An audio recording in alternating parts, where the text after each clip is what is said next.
आज वो मन में भगवान से प्रार्थना कर रहा था। जीवन में पहली बार इतनी शिद्दत से भगवान को याद कर रहा था। मन में बस इतना ही कह रहा था कि भगवान आज कुछ भी करो, आज मेरे जीवन का सारा पुण्य लगा दो और आज मुझे बचा लो, आज सही सलामत मुझे अपने घर ले चलो। मन में बोल बोल कर भगवान को याद कर रहा था। पीछे से आवाजें आ रही थी, पर वो वहां पर ध्यान ना देकर बस तेज कदमों से अपनी घर की ओर चल रहा था। 2 महीने पहले राजेश 12वीं पास एक नौजवान था, दिखने में स्मार्ट, गोरा, तंदुरुस्त और आकर्षक व्यक्तिमत्व वाला। महाराष्ट्र के कोकण के एक गांव में रहता था। बात पुरानी है, यानी कि 20-25 साल पुरानी। तब ज्यादातर लोग कोकण में खेती और मछुआरों का काम करते थे। राजेश भी अपने पिता के साथ यही काम करता था। इसी में उन्हें अच्छी खासी इनकम मिलती थी। घर खर्च बहुत आसानी से चल रहा था और पैसे भी बच रहे थे। राजेश की 2 बहनें थीं, पर वह लड़का होने के कारण उसे ज्यादा प्यार मिलता था। राजेश गांव के कुछ दोस्तों के साथ घूमता फिरता था या फिर मछली पकड़ने का काम करता था। दोस्तों के साथ मिलकर कभी कभी वो रात में भी मछली पकड़ने जाता था। उनका गांव समुंदर के पास ही था।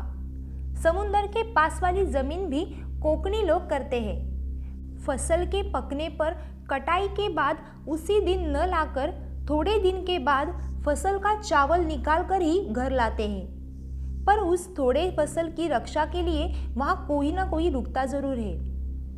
एक दिन राजेश अपने दोस्तों के साथ चौराहे पर बैठा था। कुछ दोस्त हंसी मजाक तो कुछ दोस्त फिल्मों की बातें कर रहे थे।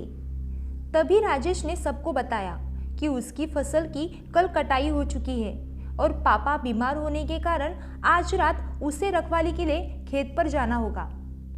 दोस्तों में से राम ने कहा, भाई हमारी भी कटाई हो गई है, तो मुझे भी पापा ने रखवाली के लिए कहा है। मनीष ने कहा, तुम दोनों आज रखवाली करोगे? पर भाई वहां पर अकेले मत रहना, वैसे तुम्हारे खेत दूर दूर भी है। बबन बोला, हाँ यार अकेले मत रहो। राजेश ने कहा, तो तुम सब क्यों नहीं चलते हमारे साथ? वहां पर हम सब कुछ गपशप भी कर लेंगे और खा पी भी लेंगे, पार्टी की पार्टी और रखवाली भी हो जाएगी। तो फिर क्या कहते हो तुम सब? श्रीकांत और रोशन ने ना कर दी, पर बबन, राम, मनीष मान गए। सब अब अपने घर चले गए। राजेश के अनुसार सब दोस्त हनुमान मंदिर के पास कुछ खाने पीने का सामान लेकर पहुंच गए। सब दोस्त अब खेती पर चलने लगे। कुछ देर में ही वह खाड़ी के पास वाली जमीन पर पहुंच चुके थे। एक अच्छी सी जगह देखकर वह सब वहां पर बैठ गए और अपने गपशप करने लगे। गपशप के बाद कुछ खा पी भी लिया। उसके बाद सब ने सोने के लिए चद्दर बिछाई। सोते सोते सब गपशप करने लगे और कुछ देर में ही सब सो गए। पर अब उनका बुरा समय शुरू हो चुका था। खाड़ी के किस्से कहानियों में अक्सर सुनाई देता है कि गिरा नाम का एक भूत होता है और वहां पर सचमुच में वो गिरा भूत आ चुका था। गिरा सोते हुए लोगों को कुछ अलग ही तरह से मारता है। गिरा का शरीर चिपचिपा होता है। उसकी एक लंबी चोटी होती है। वह सोते हुए लोगों का नाप लेता है और गड्ढा बनाकर उन्हें उसमें गाड़ देता है। पर गिरा लोग जिस आकार में सोते हैं उसी आकार का गड्ढा बनाकर उनमें गाड़ देता है। अगर कोई टेढ़ा मेढ़ा सोया हो तो उसी आकार का गड्ढे का नाप लेकर वह गड्ढा बनाता है। अगर सोते हुए कोई हिल जाए तो आदमी का आकार बदला हुआ देखकर गिरा भूत उस गड्ढे में न गाड़कर दूसरा उसी आकार का गड्ढा बनाता है जो सोते हुए इंसान के आकार का हो।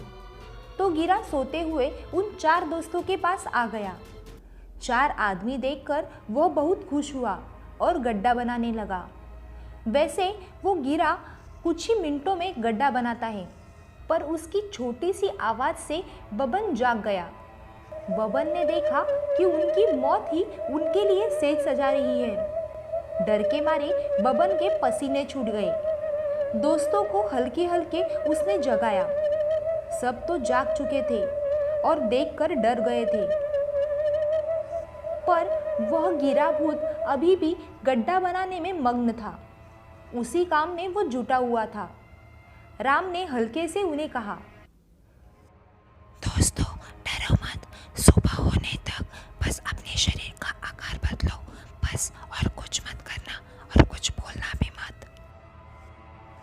पर अभी भी सभी दोस्त डरे हुए थे। सबने राम की बात मान ली और सब अपने शरीर का आकार बदलने लगे। पूरे गड्ढे बनाने के बाद गिरा आया, पर उसने देखा कि गड्ढे का आकार और आदमियों का आकार अलग है। उसने फिर नाप लिया और वह गड्ढे बनाने लगा। फिर दोस्तों ने आकार बदला। गिरा चकरा गया, पर वह नाप लेकर गड्ढे बनाता गया। ऐसे करते करते सुबह हो गई। 4 बज चुके थे। मुर्गे की बांग सुनकर गिरा वापस जाने को हुआ तो राजेश ने गुस्से से कहा, अबे ओ गिरे, जाता कहाँ है? सुबह होने से डर गया क्या? इतनी देर से नाप ले रहा था, बेवकूफ़ कहीं का। तुझ में हिम्मत है तो मेरा कुछ बिगाड़ के दिखा। अब तो भाग रहा है, डरपोक कहीं का। गिरा को बहुत गुस्सा आया, पर सुबह होने के कारण वह चला गया। गिरा के जाने के बाद राम राजेश पर बहुत चिल्लाया। राम ने कहा, अबे पागल कहीं के, ऐसे किसी भी शक्ति को ललकारना नहीं चाहिए। अगर किसी आदमी को ललकारा तो लोग भूल जाते हैं, पर भूत नहीं भूलते। वह जरूर कुछ करके ही दम लेगा, देख लेना तुम। अब राम की बात सुनकर राजेश डर गया। उजाला होने पर सब दोस्त अपने अपने घर चले गए। घर पर जब राजेश ने ये बात बताई तो घरवाले भी उसकी गलती पर उस पर बहुत चिल्लाए। उस बात को अब 2 महीने हो चुके थे। राजेश उस बात को भूल चुका था। एक रात की बात है। एक रात राजेश सो रहा था। बाहर से आवाज आई, राजेश, मैं राम। हम लोगों ने कल खाड़ी में दोपहर को जाल डाला था। अब मछली पकड़ने जाना है। बबन और मनीष भी हमारे साथ है। ये आवाज सुनकर घरवाले भी जग चुके थे। राम बाहर खड़ा था। दोस्तों के साथ राजेश अक्सर रात को भी मछली पकड़ने जाता था, तो घरवालों को कुछ खास लगा नहीं। पापा ने भी उसे जाने की अनुमति दे दी। राजेश ने टॉर्च उठाया और राम के साथ चलने लगा। थोड़ी देर में ही वह खाड़ी में थे। राम अचानक पलटा तो वह राम नहीं था, बल्कि वह गिरा था। राजेश डर के मारे सन्न हो गया, थर-थर कांपने लगा। उसे लगा अब उसे कोई नहीं बचा सकता। गिरा बोला, क्यों नहीं डरता ना तू? और हंसने लगा। फिर उसने गुस्से से अपनी लाल आंखें उसके पास ले जाकर कहा, अब देख मैं क्या करता हूँ। ऐसा कहकर उसने एक गड्ढा बनाना शुरू किया। राजेश जैसे मर ही गया था। ऐसा बुद्ध बनकर खड़ा था और थर-थर कांप रहा था। कुछ ही मिनटों में गिरा ने गड्ढा बनाया और उसे उठाकर गड्ढे में रखने के लिए हाथ बढ़ाने लगा। जैसे ही उसने राजेश को छुआ, उसे जोरदार झटका लगा और वो कुछ दूर जाकर गिर पड़ा। राजेश को थोड़ा अजीब लगा। राजेश चुप हो गया। वह याद करने लगा। तब उसे याद आया, वह 10 दिन पहले शिरडी साईं बाबा के दर्शन के लिए गया था। वहां से लौटते समय उसने कुछ लॉकेट खरीदे थे और शायद उसी की वजह से गिरा उसे हाथ लगा नहीं पा रहा था।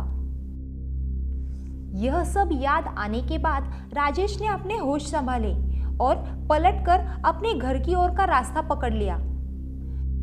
राजेश तेज कदमों से अपने घर की ओर जा रहा था। गिरा भी उसके पीछे पीछे बड़बड़ाते हुए आया और बोला, क्या रे, कहाँ गई तेरी हिम्मत? हिम्मत है तो लॉकेट उतार के दिखा। पर इस बार राजेश कुछ न बोला, बस तेज कदमों से अपनी घर की ओर चल रहा था। मन में बस साईं बाबा का नाम जप रहा था और बस किसी तरह वह घर पहुंच जाए यही प्रार्थना कर रहा था। गिरा उसकी हद तक उसका पीछा करने लगा और लॉकेट उतारने के लिए उसको उकसा रहा था। पर राजेश कुछ ध्यान दिए बिना बस जाप करते हुए अपने घर की ओर चल रहा था। हद पार करने पर राजेश का पीछा करने वाला गिरा भूत वही रुककर राजेश को बड़ी बड़ी गालियां दे रहा था। उसे पुकारने लगा। राजेश हनुमान मंदिर वाले रास्ते से घर जा रहा था, पर राजेश बिना पलटे तेज कदमों से ही चल रहा था। थोड़ी देर बाद वह घर पहुंचा। घर पहुंचते ही वह जोर जोर से आंगन में बैठकर ही रोने लगा। उसकी आवाज सुनकर सभी घरवाले बाहर आए। पहले तो घरवालों ने उसे शांत किया। शांत होने पर राजेश ने पूरी घटना घरवालों को बता दी। यह सुनकर सभी डर गए। राजेश के माता पिता तो भगवान का बारंबार शुक्रिया अदा कर रहे थे। राजेश ने फिर मछली पकड़ना ही बंद कर दिया। दोस्तों, हम इंसान हैं, गलती तो सभी से होती है, पर असली इंसान वही है जो अपनी गलती सुधार कर जीवन में आगे बढ़े। राजेश से भी गलती हुई थी, पर उसने दूसरी बार वह गलती नहीं दोहराई और इसीलिए राजेश सही सलामत अपने घर पहुंच चुका था। तो दोस्तों, आज की कहानी बस इतनी ही। अब मैं आपको मिलूंगी एक नई कहानी और एक नई वीडियो के साथ। Take care of your self and your family. धन्यवाद।